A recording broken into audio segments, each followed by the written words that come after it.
June 19, 1944. 14:47 hours. 18,000 feet above Saipan.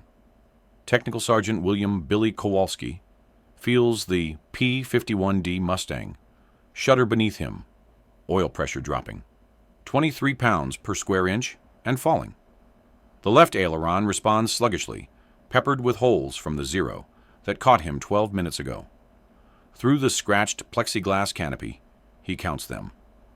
23 Mitsubishi. A 6M Zeros circling below like sharks, waiting. They know what he knows. He has to descend, eventually. The cockpit reeks of cordite and leaking hydraulic fluid. His oxygen mask tastes like copper and fear.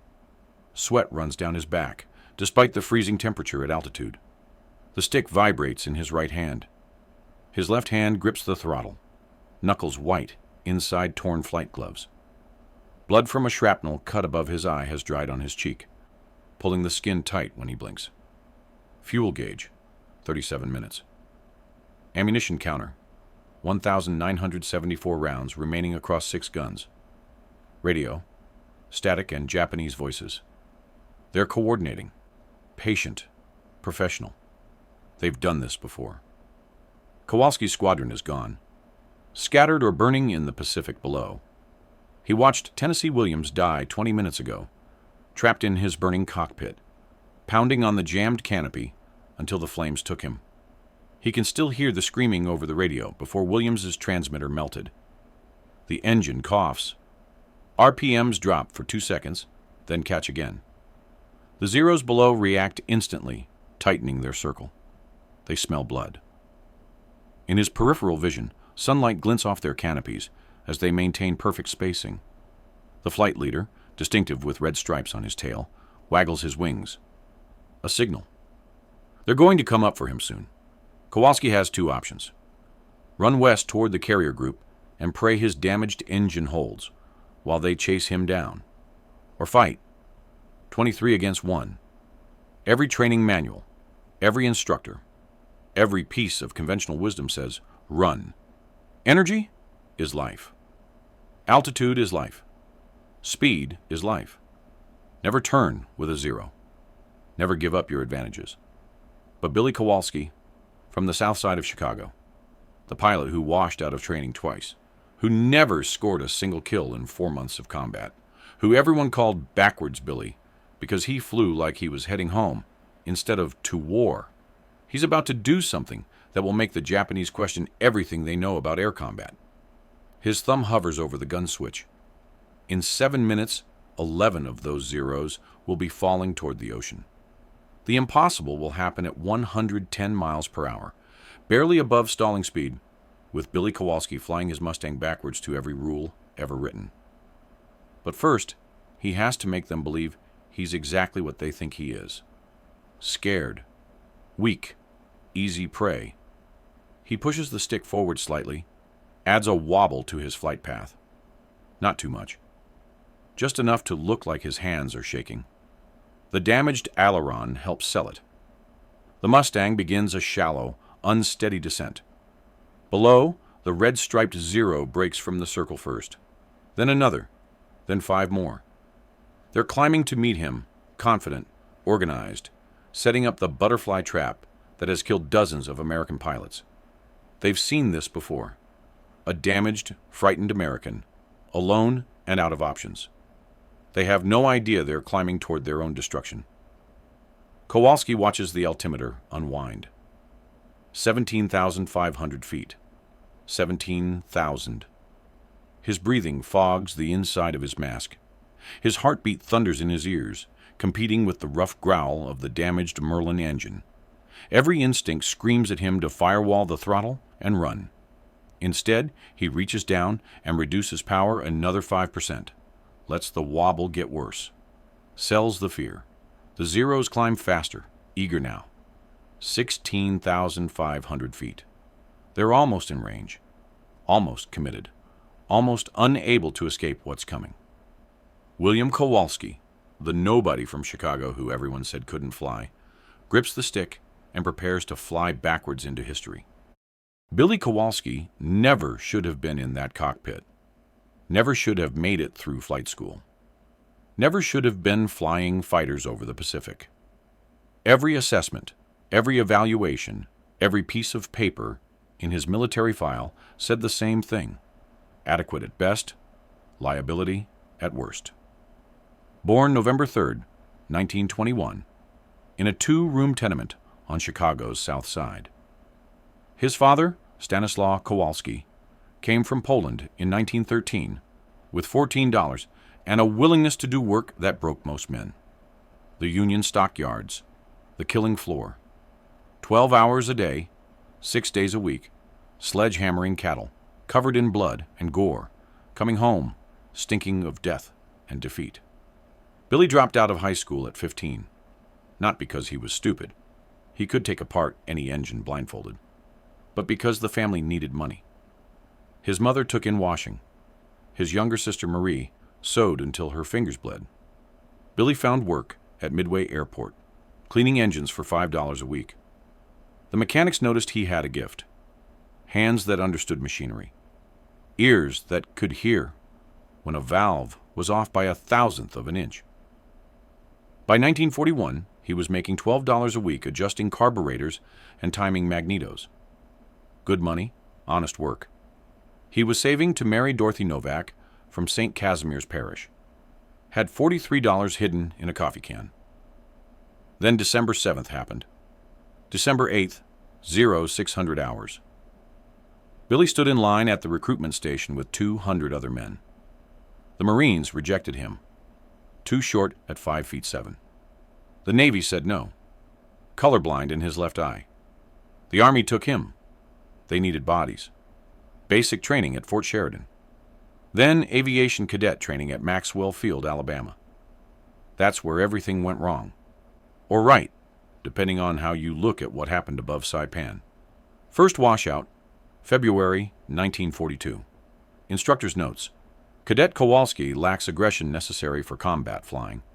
Recommend transfer to bombardier training. Billy begged for another chance. They needed pilots desperately. He got it. Second washout, May 1942. Different instructor, same conclusion. Flies mechanically correct, but without warrior spirit. Suggested ground crew assignment. Billy's squadron commander, Major Harrison, overruled it. Not because he believed in Billy, but because they were shipping pilots to the Pacific faster than they could train them. Warm bodies in cockpits. That's all that mattered.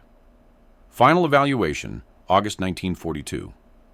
Cadet Kowalski demonstrates minimal competency. Ranked 67th out of 68 in class. Assignment recommended: transport or liaison aircraft. Instead, they sent him to P-51 transition training. The Mustang was new, complicated, unforgiving. Half the pilots in Billy's group failed the course. Billy passed. Barely. His instructor, Captain Roberts, wrote, "Kowalski flies like he's afraid of the airplane. Will probably survive if he avoids combat." The bitter joke was that Billy was good at one thing: staying alive. While other pilots pushed their aircraft to the limits, Billy flew conservative. While they dove at 400 miles per hour, Billy maintained control. While they died trying to be heroes, Billy came home. 4 months in the Pacific Theater. 31 missions. 0 confirmed kills. The squadron record board told the story. Every other pilot had at least 2 victories. Most had 5 or more. Next to Kowalski, W, was blank space. They called him Backwards Billy in the ready room. Said it loud enough for him to hear. Said he flew like he was trying to avoid the war instead of fight it. Said he was using up oxygen. Better men could breathe. Lieutenant Paul Tex Morrison once asked him, in front of everyone, why he bothered taking off if he wasn't going to fight. Billy had no answer, just looked at his boots and walked away. But here's what they didn't know. Every night, Billy studied. Gun camera footage, Japanese tactics, 0 performance charts he'd stolen from intelligence. He knew the Zero's turn rate at every altitude, knew its acceleration curves, knew its weak points, failure of the float-type carburetor in negative G maneuvers, tendency to snap roll at high angle of attack, control mushiness near stall speed. He knew all this because Billy Kowalski understood machines the way other men understood women or whiskey. And the Zero was just a machine. So was the Mustang. The problem wasn't the machines. It was the way everyone insisted on using them. June 18th, 1944, 2300 hours. The night before, everything changed. Billy sat on his cot, holding Tennessee Williams's guitar. The blood on the strings had dried brown. The kid was 19. Lied about his age to enlist. Dead because he followed doctrine exactly like they taught him. That's when Billy realized something.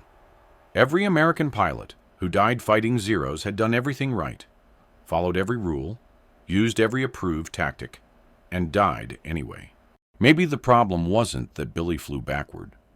Maybe the problem was that everyone else flew exactly the way the Japanese expected them to.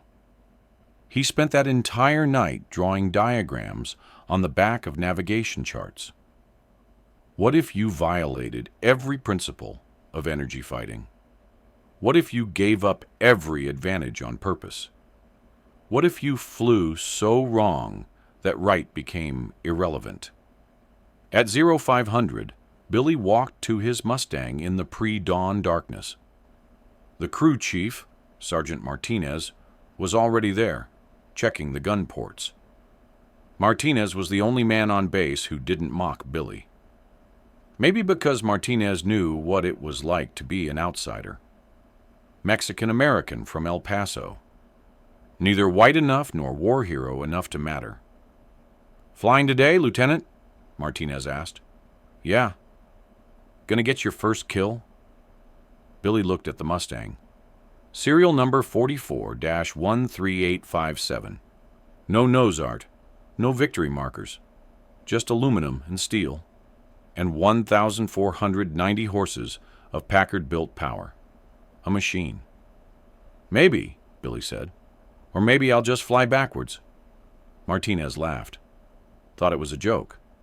10 hours later, it wouldn't be funny anymore. It would be impossible.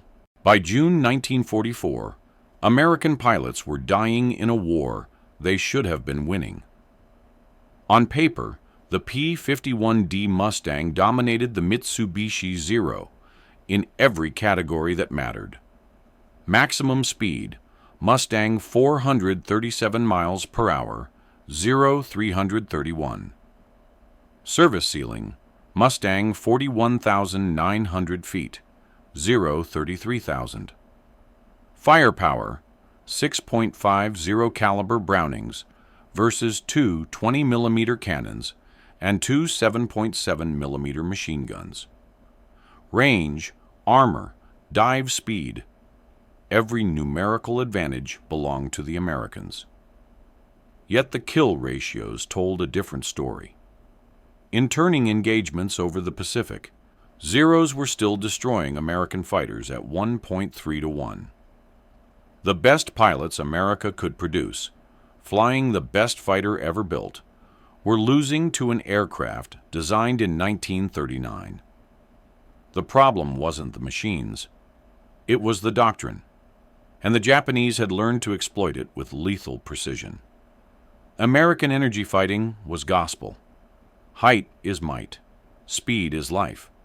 Boom and zoom. Dive from altitude. One pass, haul away. Never turn with a zero. Never give up energy advantage. Never slow down. These weren't suggestions. They were commandments carved into every fighter pilot's brain from day one of training. Captain Richard Bong, America's ace of aces, said it himself. The Zero can turn inside you all day long. Don't try. Use your speed. Use your armor. Make one pass and get out. Sound advice. Except the Japanese had spent 2 years developing a counter. They called it the Cho-Cho-Sen, the butterfly trap. Here's how it worked. American formation appears at altitude. Usually 4 P-51s in Finger 4 formation. the Japanese bait them with a seemingly vulnerable target. Maybe 4 Zeros flying straight and level, appearing unaware. The Americans see easy prey. They commit to the dive. 300 miles per hour, 400, screaming down from 20,000 feet. At the exact moment the Americans enter effective gun range, 800 yards, the Zeros execute a synchronized break. Not random scattering. Precise, practiced choreography. 2 Zeros break, hard left, 2 hard right. The formation opens like a butterfly spreading its wings. The attacking P-51s, committed to their dive, traveling at 400 miles per hour, have a split second to choose a target. They always choose. Training demands it. You don't waste an attack pass. So they follow one element or the other, usually splitting their formation to pursue both groups. That's when the trap snaps shut.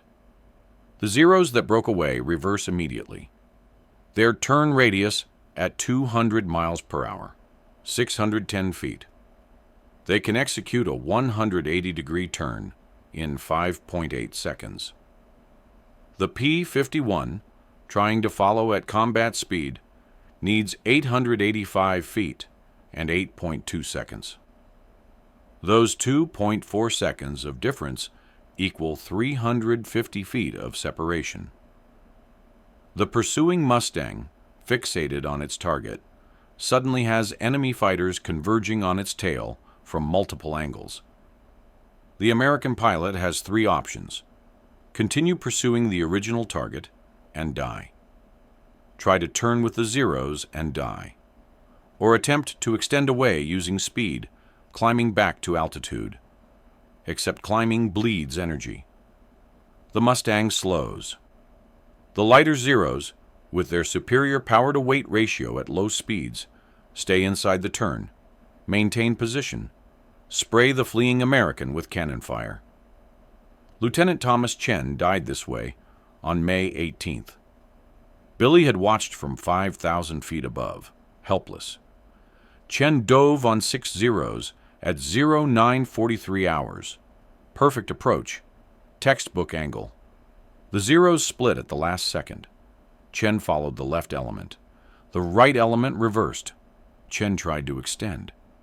His Mustang, heavy with fuel and ammunition, climbed at 2,800 feet per minute. The Zeros stayed with him, walking cannon shells up his fuselage. The left wing separated at 0944. Chen's Mustang tumbled 13,000 feet into the sea. The mathematics were brutal and simple. At combat speeds, the P-51 couldn't turn with a Zero. But slowing down meant becoming vulnerable. The entire American energy doctrine created a predictable pattern the Japanese exploited. Dive, commit, try to escape, die. Between March and June 1944, the butterfly trap killed 43 American pilots in the Marianas.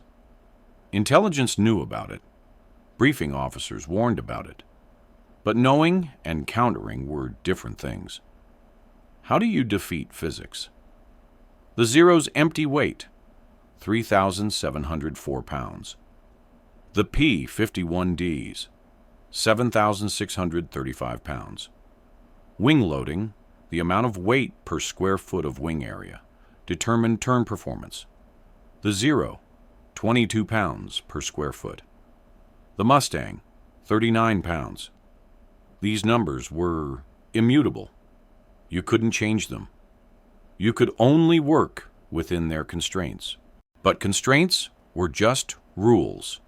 And Billy Kowalski had been breaking rules his whole life. The gun camera footage told him something crucial. When Zeros executed the butterfly trap, there was a moment, exactly 1.3 seconds, when they were vulnerable.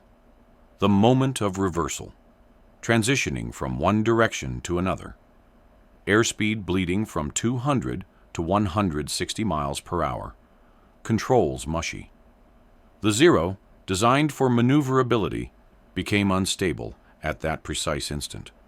More important, the trap assumed American pilots would follow doctrine, would maintain speed, would try to escape vertically, would never, ever deliberately slow down in combat. But what if you entered the trap on purpose? What if instead of diving through at 400 miles per hour, you arrived at 150? What if instead of trying to escape the reversal, you used it? What if you flew so slowly that the Zeros, expecting a high-speed target, overshot before they could adjust? The P-51D had one advantage nobody talked about: its stall characteristics. The Mustang maintained aileron control down to 105 miles per hour. The Zero entered departure stall at 69 miles per hour, but became nearly uncontrollable at 75. Between 105 and 110 miles per hour, the Mustang was stable. Sluggish, vulnerable, but stable. A gun platform that could track targets. Billy had tested this over empty ocean on June 19th's morning patrol. Nearly crashed twice. Learned the feel of the airplane at the edge of controlled flight. The way it buffeted just before stall. The way the controls turned to mush, then suddenly bit again if you applied exactly the right pressure. Flying that slowly in combat was suicide. Every manual said so. Every instructor emphasized it. Speed is life. Altitude is energy. Energy is survival. These were facts, unless they weren't. Unless 43 dead Americans proved the facts were killing them. Unless a mechanic from Chicago, who understood machines better than tactics, could see what academy-trained officers couldn't. The solution wasn't to fight the Zero's advantages. It was to make those advantages irrelevant. Turn so slowly that superior turn rate didn't matter. Fight so close that extended maneuvering became impossible. Violate every principle of energy, fighting so completely that energy ceased to be the determining factor. It would require perfect timing, perfect control, perfect understanding of both aircraft at their aerodynamic limits. One mistake meant death. But following doctrine meant death too. The only difference was speed. Billy Kowalski was about to prove that sometimes the best way forward is backward. Billy cuts throttle. The Merlin engine coughs in protest. Airspeed bleeds. 280, 220, 160. The Zeros commit to their attack, climbing hard. He counts 3 seconds, then pulls the stick into his stomach. The P-51 rears up like a wounded horse. The nose blocks everything forward. He's flying by feel now, balanced on the edge of stall at 115 miles per hour. The first Zero overshoots, pilot's face visible for an instant, mouth open in shock. Billy kicks rudder, pivots the Mustang on its axis. 6.50 calibers converge. The Zero disintegrates. Wing route to cockpit. The pilot never even screams. 2 more Zeros bracket him. He's barely flying, hanging on the prop. They can't match his slow speed without stalling. They overshoot. Billy follows the leader with his gun sight, fires. Watches rounds walk up the fuselage. The Zero rolls inverted, falls. The second tries to dive away. Billy pushes forward, gains just enough speed to pursue. 4-second burst. The Zero's fuel tank erupts. Japanese radio chatter explodes. Translated later, he's not moving. How is he flying? Impossible. Lieutenant Commander Yoshida, 30-year veteran, can't understand. Every American fights the same way. This one flies backward to everything. 3 Zeros attempt a coordinated attack. Billy sees them coming, does something insane, pulls power to idle, crosses controls. The Mustang enters what looks like a flat spin but isn't. Controlled departure. The Zeros think he's finished, close for the kill. Billy recovers 50 feet below them. They're sitting ducks. 3 bursts, 3 kills. Ammunition running low. 4 Zeros setting up another pass.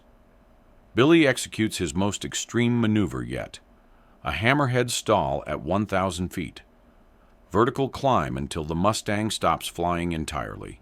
Hangs in space, kicks rudder. The nose swaps ends. He's pointing straight down at the Zeros climbing toward him. They scatter, but 2 are too slow. He fires his last rounds. Both Zeros tumble toward the sea. 11 Zeros destroyed. The remaining 12 flee. Billy's Mustang has 43 bullet holes. Fuel, 19 minutes. Oil pressure, 0. The engine seizes as he touches down at Tinian's emergency strip. Sergeant Martinez finds him sitting in the cockpit, unable to move. Hands locked on the controls. Eyes staring at nothing. The official report credits superior marksmanship. No mention of flying backward. Command threatens court-martial for violating doctrine, then quietly drops it. The numbers are undeniable. 11 kills in 7 minutes. A record that will never be broken. Word spreads pilot to pilot. Within 6 weeks, 73 pilots learn the Kowalski reversal. The kill ratio shifts from 1.3 to 1 Japanese advantage to 3.7 to 1 American. The technique saves an estimated 89 American lives. Billy never receives recognition. Command buries the innovation rather than admit doctrine was killing pilots. His combat report is edited. Original destroyed. October 1945. Billy returns to Chicago with 28 confirmed kills. Opens a small engine repair shop. Marries Dorothy. Has 3 kids. Never talks about the war. Fixes lawnmowers for 43 years. 1995. Lieutenant Commander Yoshida, the Japanese flight leader who survived, visits Billy's shop. They're both old men now. Yoshida brings sake. They drink in silence. Finally, Yoshida speaks. "You fought tomorrow's war while we were fighting yesterday's." Billy responds, "I just flew scared." But backward, December 2003. Billy dies at 82. His obituary mentions World War II veteran. Nothing more. After the estate sale, someone finds a gun camera photo tucked behind a tool cabinet. A 0 in the crosshairs. On the back, in Billy's handwriting, June 19th, 1944. Flew backward. Lived. The photo sells on eBay for $5. The buyer doesn't know he's holding proof of the 7 minutes that changed air combat forever. Proof that sometimes backward is the only way forward. Proof that a mechanic from Chicago who couldn't fly right saved more lives by flying wrong than any ace who followed the rules. Billy Kowalski never sought glory. Never wanted medals. He just wanted to come home.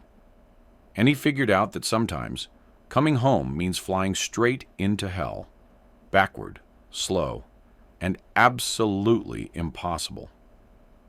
Every modern fighter pilot knows. Energy management includes controlled deceleration. They practice slow-speed scissors. They train for minimum radius turns. They don't know they're flying the Kowalski reversal. Billy wouldn't have cared about credit anyway. He was a mechanic. He fixed things that were broken. In June 1944, American fighter doctrine was broken. So he fixed it.